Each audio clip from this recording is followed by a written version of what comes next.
ایک بستی میں ایک بھوکا شخص آ گیا۔ لوگوں سے کچھ کھانے کو مانگتا رہا مگر کسی نے کچھ نہیں دیا۔ بیچارہ رات کو ایک دکان کے باہر فٹ پاتھ پر ہی سو گیا۔ صبح آ کر لوگوں نے دیکھا تو وہ مر چکا تھا۔ اب اہل ایمان کا جذبہ ایمانی بیدار ہوا۔ بازار میں چندہ کیا گیا اور مرحوم کے لیے ایصال ثواب کے لیے دیگیں چڑھائی گئی۔ یہ منظر دیکھ کر ایک صاحب نے کہا، ظالموں، اب دیگیں چڑھا رہے ہو، اسے چند لقمے دے دیتے تو یہ ایڑیاں رگڑ رگڑ کر نہ مرتا۔ پچھلے دنوں ایک تاجر نے ایک مزار پر 10 لاکھ روپے کی مالیت کی چادر چڑھائی، جبکہ مزار کے سامنے کے محلے میں درجنوں ایسے بچے گھوم رہے تھے کہ بعضوں نے قمیص پہنی ہے تو شلوار نہیں ہے اور شلوار ہے تو قمیص نہیں۔ حضرت مجدد الف ثانی فرمایا کرتے تھے کہ تم جو چادریں قبر پر چڑھاتے ہو اس کے زندہ لوگ زیادہ حقدار ہیں۔ اسی طرح ایک صاحب کے مکان پر قبضہ ہو گیا، بڑی بھاگ دوڑ کی مگر کوئی سننے کو تیار نہیں ہوا۔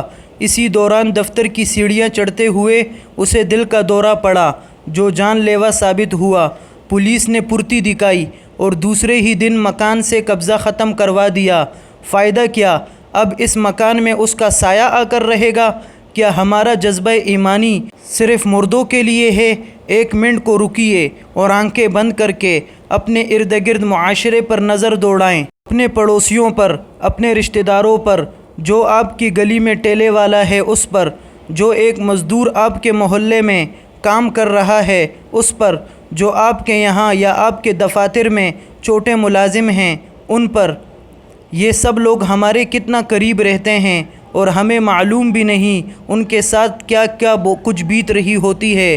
ہمیں اس لیے نہیں معلوم کہ ہم ان کے قریب رہتے ہوئے بھی ان سے دور ہیں۔ ہم نے کبھی ان کا احساس کیا ہی نہیں، کبھی ہم نے ان سے کچھ پوچھا ہی نہیں، بلکہ شاید ہمیں ان چھوٹے لوگوں سے بات کرتے ہوئے شرم آتی ہے۔ کبھی کبھی مجھے حیرت ہوتی ہے کہ ہم جوش ایمان میں ایک ایک گلی میں 3 4 مساجد بنا دیتے ہیں، انہیں خوب سجا دیتے ہیں، لیکن اسی گلی میں کئی غریب رات کو بھوکے سوتے ہیں، ان کی طرف کوئی دھیان ہی نہیں دیتا۔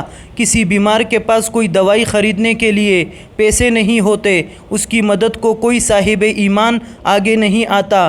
ہم سب کے ارد گرد ایسے ہزاروں لوگ موجود ہیں جو مجبور ہیں، بے کس ہیں، جو غریب ہیں، جن پر ہم کبھی توجہ ہی نہیں دیتے۔ ان کو اپنے قریب کیجئے، ان کی جو ممکن ہو مدد کیجئے، اور جو آپ کے بس میں نہ بھی ہو تو دلجوئی کیجئے۔ یہ کام ہم سب کو مل کر کرنا ہے۔